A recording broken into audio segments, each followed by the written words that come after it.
Assalamualaikum warahmatullahi ta'ala wabarakatuh, and a very good evening to all IKIM radio listeners who are with us this evening.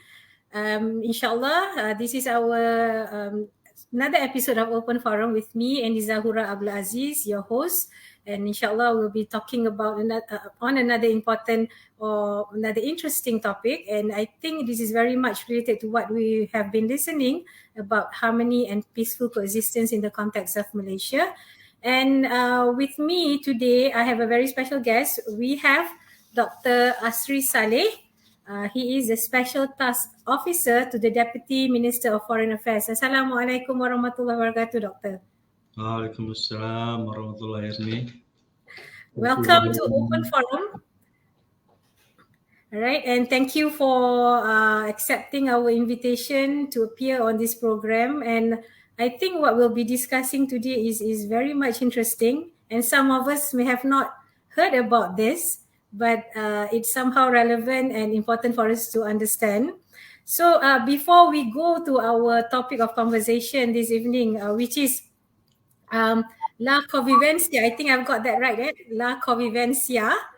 The aspiration of harmony and peaceful coexistence in Malaysia.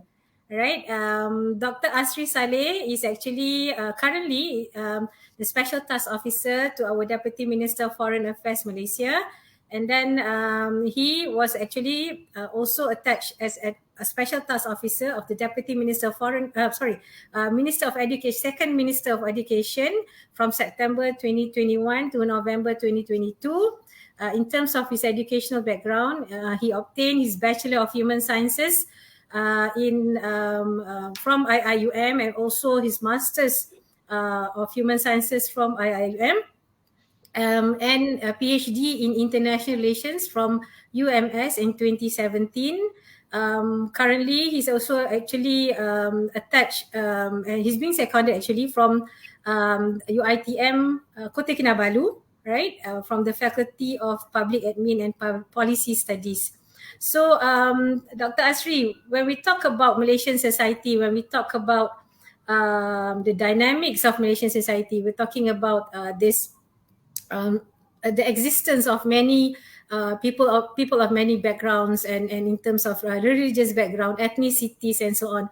Coming from coming from Sabah, I think you see this dynamic very much, in detail, because Sabah has a lot of these indigenous groups, and the dynamic of it is very much real. So when we talk about integration and unity in the Malaysian context, what do you think are the principles central to ensuring this harmonious relations among people in the country? If you may share with our listeners, Dr. Asri. Ernie, Assalamualaikum warahmatullah. Thank you for having me firstly. And of course, this is a very simple question, bro. But you're asking me a simple question, but the answer doesn't seem to be so. But before I proceed, of course, I would like to highlight one thing. Of course, I'm originally from Sabah, but I've spent about more than 20 years also in Peninsular Malaysia. Then, of course, I was born in Sabah. And then this is I've been very fortunate to see the this unity, the thing you talk about just now, the unity in Malaysia between the people, between the multi ethnicities, multi religions, multi races, so multi people, of course. So of course, like Ernie highlighted, we have seen this. I think Sabah and Sarawak people have been talking about the real examples being shown, exhibited by the people of Sabah and Sarawak of how truly there is a spirit of coexistence between different faiths, different people, different ethnics. So the real example you can see also You can see in Sabah, in Mhm. Sarawak. But, Yeah. like I said, because I would like to highlight the first thing just now, because I see also the same thing here in Peninsular Malaysia. So I Mhm. would like to highlight one thing, that it is not unique only to Sabah and Sarawak. This Right. racial unity. But of course, when people from the other side come over to Sabah and Sarawak, and they see another level of this unity. Yes, Yeah. they Yes. coexist. So, for example, in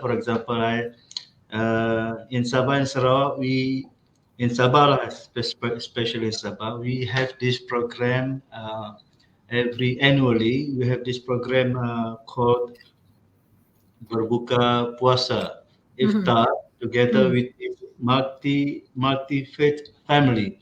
Mhm. Means in one family there are multiple faiths living together. So Mhm. this is one common site in Sabah, and Yeah. also I think also it is common in Sarawak. Yeah. And yet again, when I spent, like I said, I spent 20 years here in Semenanjung, I also Mm. saw the same thing. Actually, I also see the same thing. But Mhm. the only things that differentiates between these two circumstances is the what I would like to call as our awareness of religious tenets, Mhm. religious obligations. This is Mhm. the only thing that separates between these coexistence in Sabah between East Malaysia and West Malaysia. This Mhm. religious awareness is different, but that Mhm. one can go for a different day. We can Mhm. discuss a different topic. But as it Yeah. is, I would like to highlight one thing, that I see peaceful coexistence, harmonious relationships between multi-ethnic, multi-faiths Mhm. do exist in Sabah, in East Malaysia and West Malaysia. Mhm. So this is one thing. Yes, but of course, Ernie, you ask about these. What are the principles, central principles of ensuring this harmonious and coexistence? Of course, there are so many. There are so many. I think Malaysia for the past 60 years, we've been actually doing exactly that.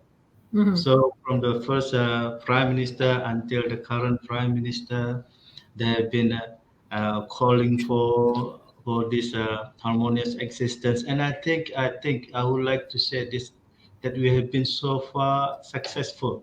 Of course, there are problems here and there, troubles here and there, but on generally, yes, we are doing it the right way, and we are Mhm. in the right direction. And I wish that our society, Malaysian society, will continue on this path, and in doing so, will be able to reach even greater heights.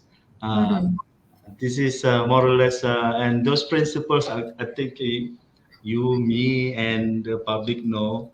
For example, acceptance, tolerance, equity, and justice, and of course, equality of opportunities. And and lastly, I would like to highlight is this the existence of some form of legal control, or mechanism, Mhm. or in other words, enforcement of all these principles I mentioned so far. There are Mhm. hundreds of principles. Yes, yes, there are hundreds of principles. I can go on and on, sharing Mhm. with you the list, hundreds to hundreds, 300s, but I would like to highlight these five just now: Mhm. acceptance, tolerance, equity, and justice, then Mhm. quality of opportunities, and lastly, the presence of legal control or mechanism. Yes, yes. Mhm. These are the five key principles to ensure our harmonious existence so far and beyond. Mhm. Yes, Well, Ernie. when you mentioned about the five principles, including one Yes, which is the legal control mechanism, we have the what do you call that, the constitution. We have rules and law, as this mechanism. But do you think the level of understanding of the general public is enough with regard to this kind of mechanisms that we have in place? I think I would like to say, I would like to agree with your proposition just now. I think so far, yes, yes. I think the public in general have a sufficient understanding of these legal control mechanisms. But of course, this is a continuous effort because generations after generations, we will have different level of understanding and a Mm-hmm. different level of comprehension. That's why Mm-hmm. these efforts have to be continuously done, continuously uh, uh, uh, spread and shared with the general public. It has to be done in. I mean, it has to be done in phases and in perpetuality, Mm-hmm. perpetual. You have to do Mm-hmm. this continuously. There has Mm-hmm. to because people of yesteryears, people last 2-3 decades may have a different understanding of what this legal framework we have right now, Yeah. and people of the next 2 decades might have different ways of understanding it. They have Mm-hmm. what I'm trying to say is this: people tend to have different ways of looking at things depending on the circumstances they are on. Mm-hmm. Depending on the conditions, depending on the time, depending Mm-hmm. of even of the places they are uh,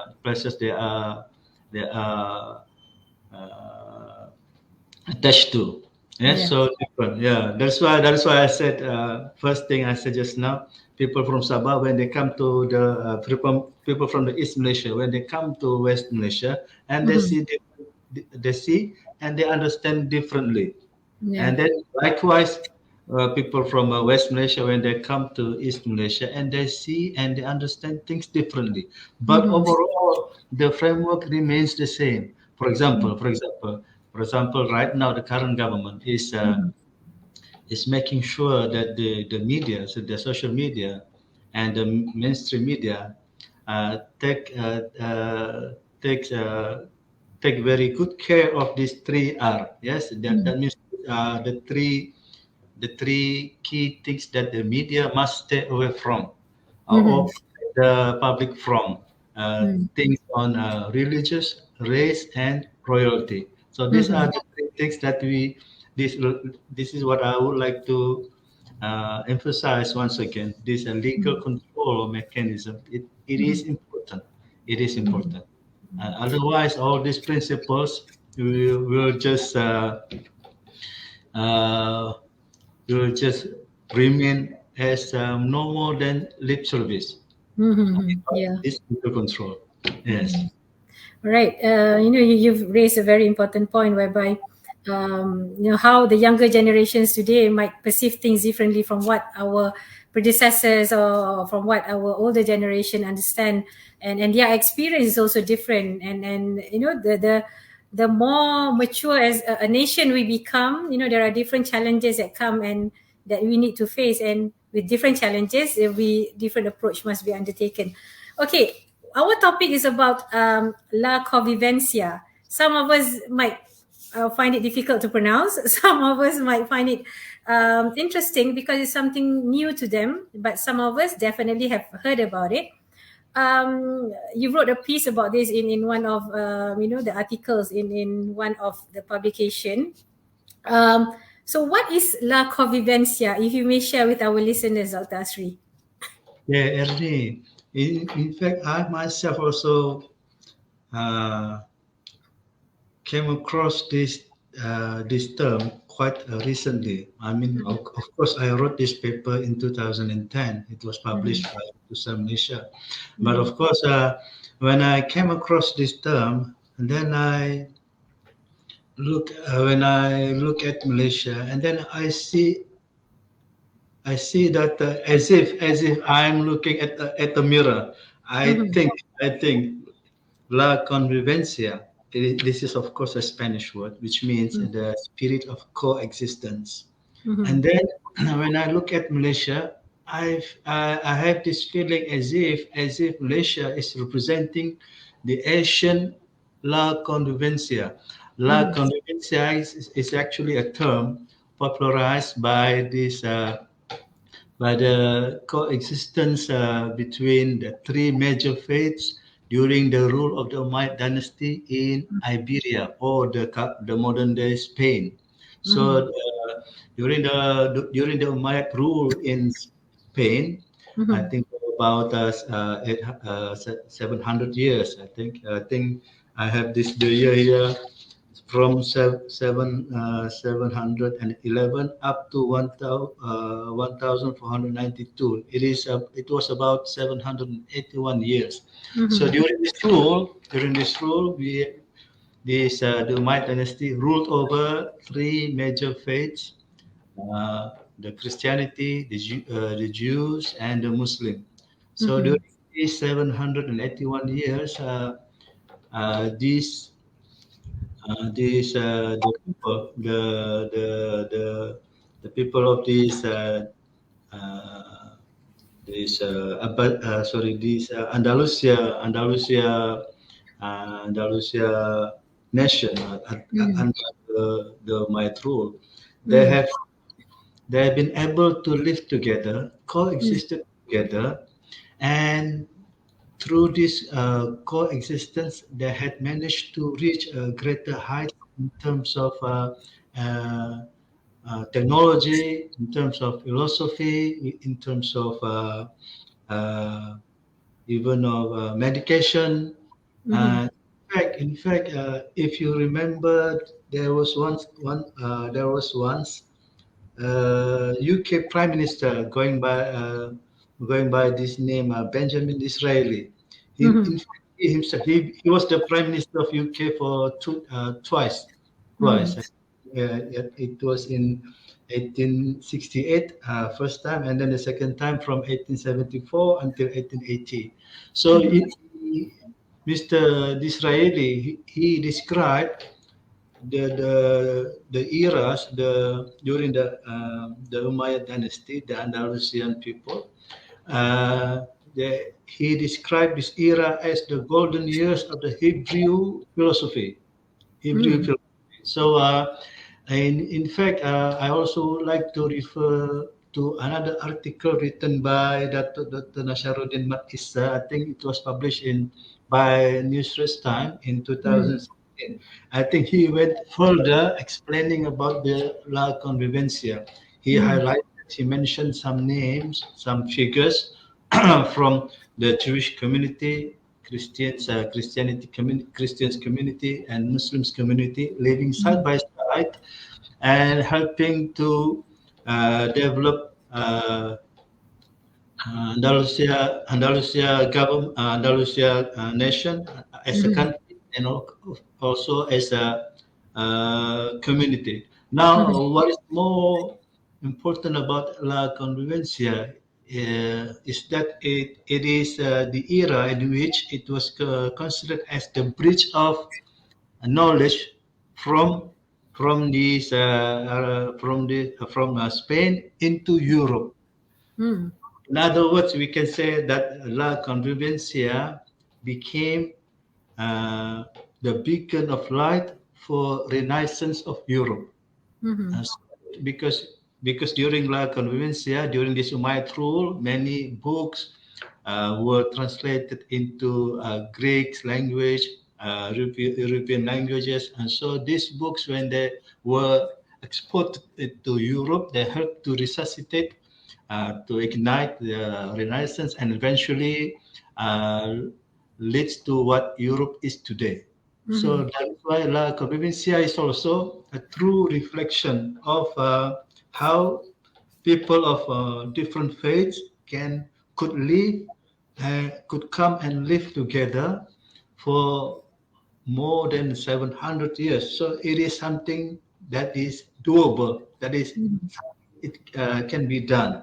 It Mm-hmm. is different from what we are in modern world today.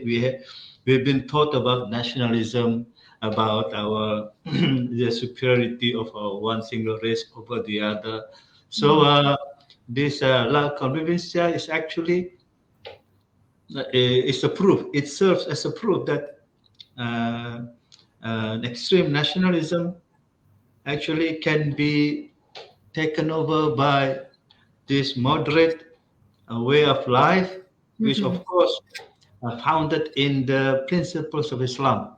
Yes, Mm-hmm. because my dynasty is based upon Islamic rule. So Mm-hmm. that's why when we mention about Islamic rule, Islamic principles, then we have to look at two key sources of Islam, which of course has served as a framework for the rule of Umayyad. Now the Mm-hmm. key sources of references. Number one, Quran, and number two, Islam. So that's why I would like to go very fast, a little bit faster on this, because Mm-hmm. through and through, the Umayyad rule, I think uh, uh, shows to us that the principles of life in Islam is actually something that can be done. Of course, Mm-hmm. I remember the last sermon of Prophet Muhammad. He mentions about. I think I would like to summarize it into five key points.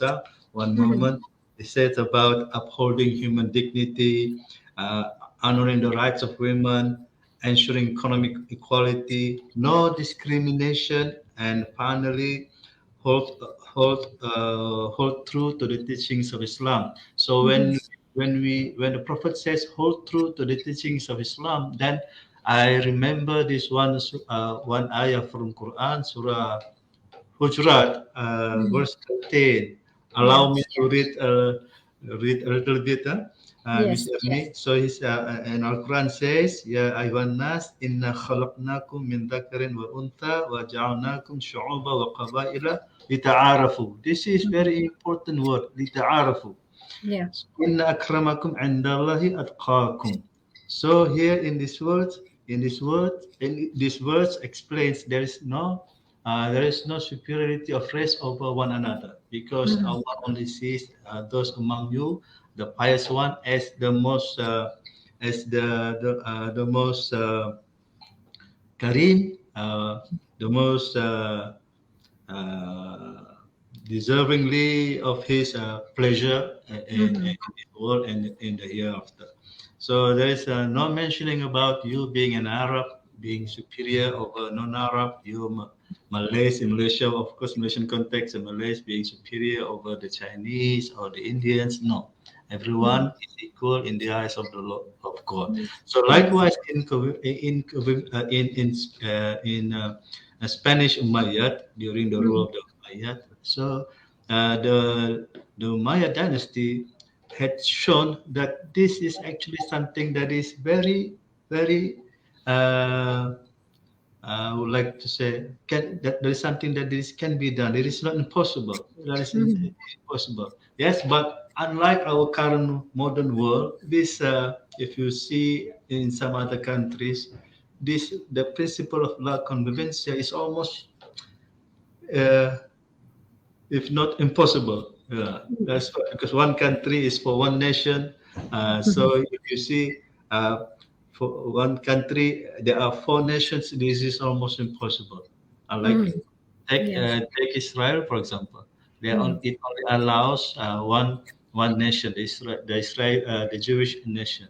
And Mm-hmm. remember also the apartheid South Africa during the apartheid era. It only Yes. acknowledge one race. That's the white. So Mm-hmm. pure discrimination against the blacks. Mm-hmm. So La Convivencia had set an example that uh, that harmonious coexistence between different faiths is totally possible. And Mm-hmm. and mind you, it lasted about 800 years, no joke. And of course, this is actually I want to highlight also one thing. This is actually not unique. only to the Umayyad dynasty. If you Mm. look at the history, if you look at the Mughal dynasty, you also can see same thing. Islam and treats everyone equal. And Mm. Mughal empires, Mughal emperors also got advisors from different faiths. Now, Mm. during the Umayyad dynasty, of course, there are a few advisors also. The king, the sultan, used to have advisors from different faiths. I would like to mention there some of their names here. For example, here Ibn al-Qahtani, a Muslim, Hasdai ibn Shapiru, a Jewish, and Mm. then Rabbi ibn Zaid, a Christian. They were the advisors of the Sultan.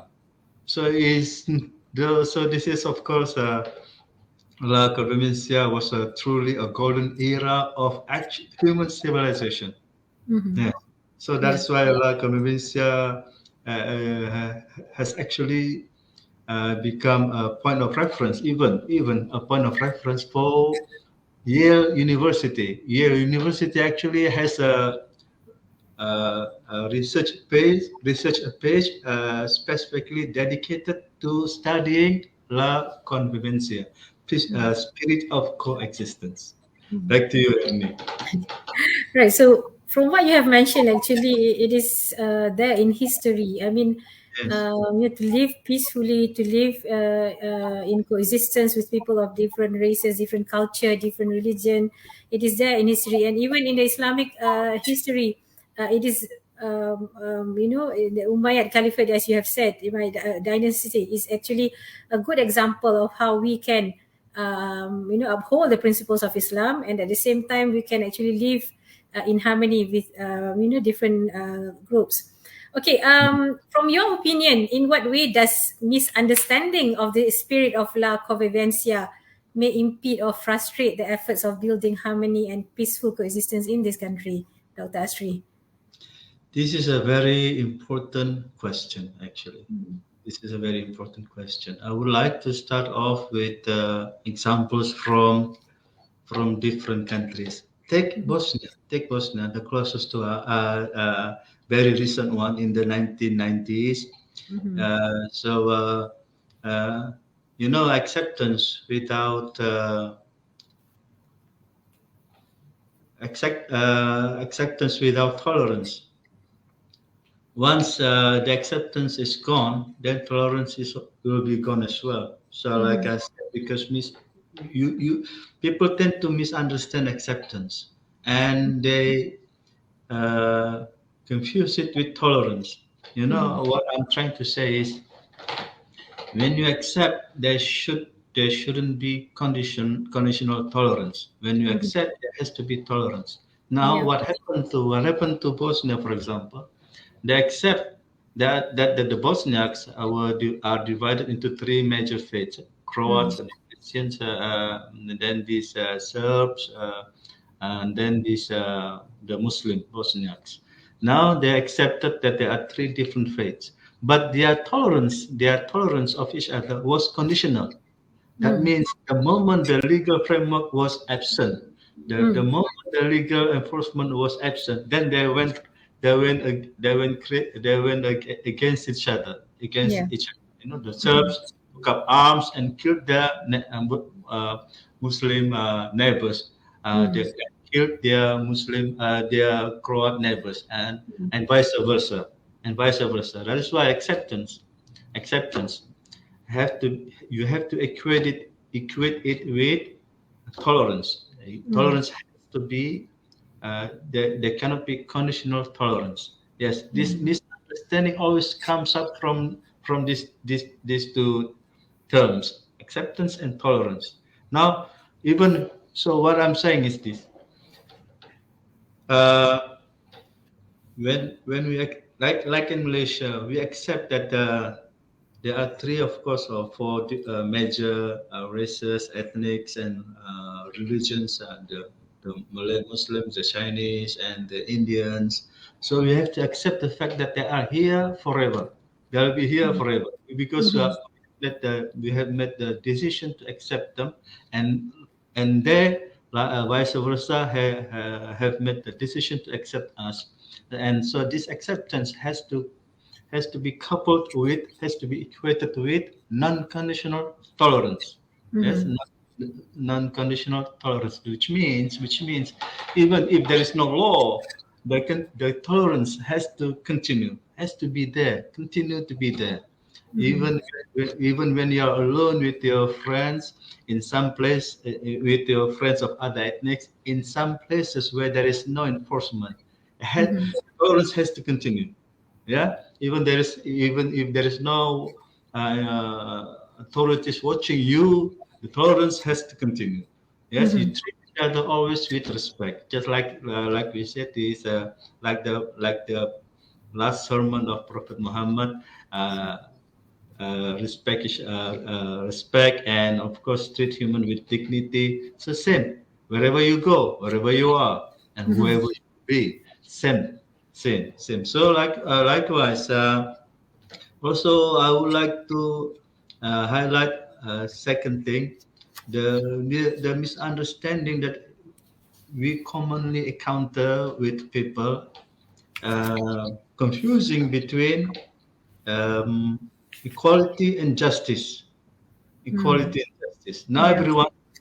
people want equality. But Mm-hmm.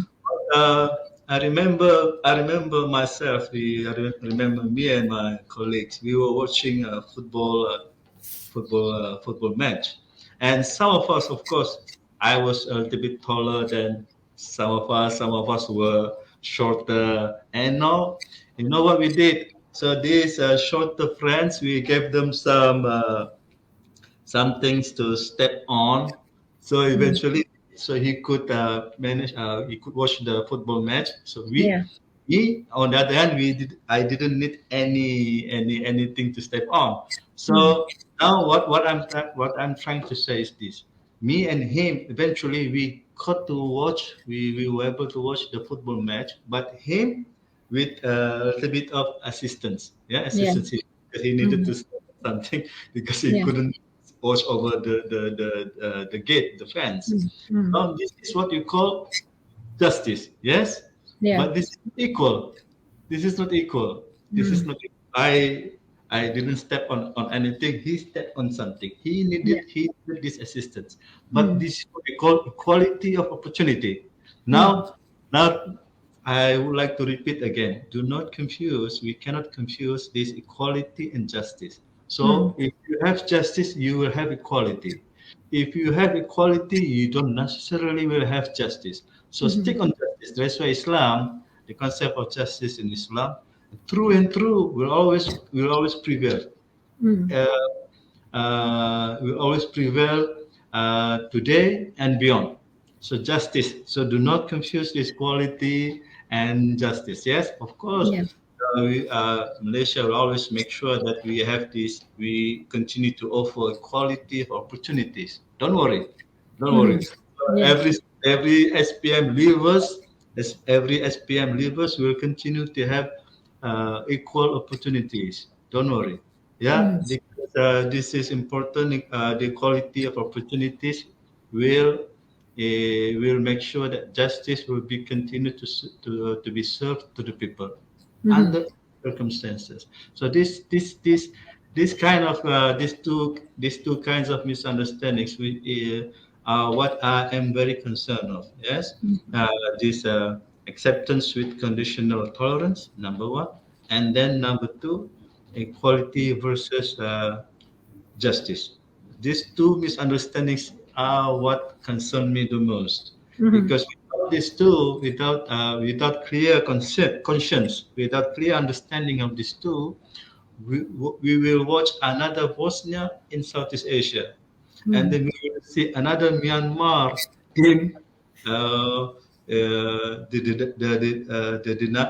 another Myanmar issue in Malaysia, and then we also saw the same thing even in Sri Lanka, even in Rwanda, Mm.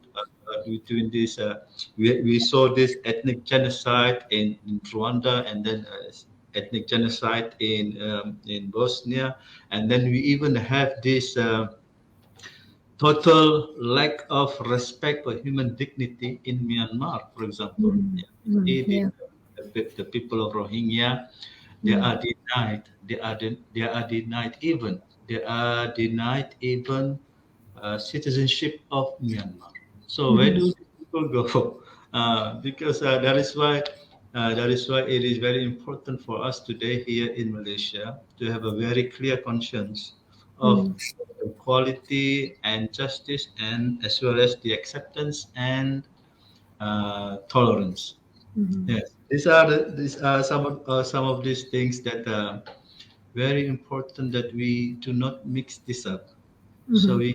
we should continue to have this clear conscience of the two things I mentioned just now. So in order for us to continue living the way we are today, to continue enjoying the things we are today, and hopefully for many years to come, we will be able to reach a much greater tolerance, which is of course greater level of tolerance, which is of course in line with the teachings of Islam. Mhm. And of course, by doing so, we'll be able to avoid what countries like Bosnia, Sri Lanka, Myanmar, Rwanda had gone through in recent years. So Right. we are doing fine just now in Malaysia. Mm. We are just fine. The people are living happily. Yeah, I would like to mention also one thing. In our line of work, we are fortunate that we have these opportunities to travel overseas and see things for see things ourselves. How fortunate Malaysia is and the Malaysians are. I saw one TikTok clip recently about this tourist from Europe. I Mhm. think uh, Europe, I think, yeah, I think from Europe, maybe Europe or Australia, I'm not sure. But this couple was taking this train ride in Kelantan, and Mhm. then he mentioned one thing. He said these Malaysians, they couldn't speak of course they didn't speak perfect English, but Mm. they understand. This couple understood one language, that Malaysians speak language of love. Mhm. I don't know I'm not really sure what he meant by the language of love, but he said from the moment he boarded the train, people Mhm. kept coming over to greet them and offer them food. And Mhm. much so that he cried. Mhm. The couple cried out of appreciation, and they said these Malaysians, different ethnics came over to see them, greet them, and they kept smiling. And mentioning when I mentioned about this the smile, I was fortunate also to do my PhD about our peacekeeping missions in Bosnia. Mhm. I remember one of my respondents, Ernie. I think her name, I just couldn't pronounce her name, but he said like this. She said she knew that these Malaysian peacekeepers, there were different ethnics. There were Mm. Indians, there were Chinese, and then there were Malays. And he said, actually, she was wondering, what is wrong with you, Malaysians? You people kept smiling all day long, even when you were being shot at. Mm. Even when they were being shot at, the Malaysian peacekeepers continued smiling. He said, what is wrong with you people?" He said, and he said, overall, he would like to generalize Malaysians in her words, Ernie, in her words, she said, the best people under the sky. You know, Masya Allah. we are so much closely related to each other here in Malaysia. We Mm. treat our even in the words of the Prime Minister, he always use this word, our Chinese brothers, our Indian brothers, our Mm. Malay brothers. So like we are all the entire country is the whole one whole big family. Yes. Mm. So Yeah. Bosnian respondent, she said she saw us Malaysian peacekeepers. They were talking and relating to each other like they were all big families. I think we don't realize this until we go overseas, and these people will tell you. They said, you people are of different ethnics, but how come you people like this, talk like as if you are families? And even our ethnic, I would like also take this opportunity. I see also this like in social media, especially TikToks. I Mm. saw some Indians TikTokers, and they like to create content on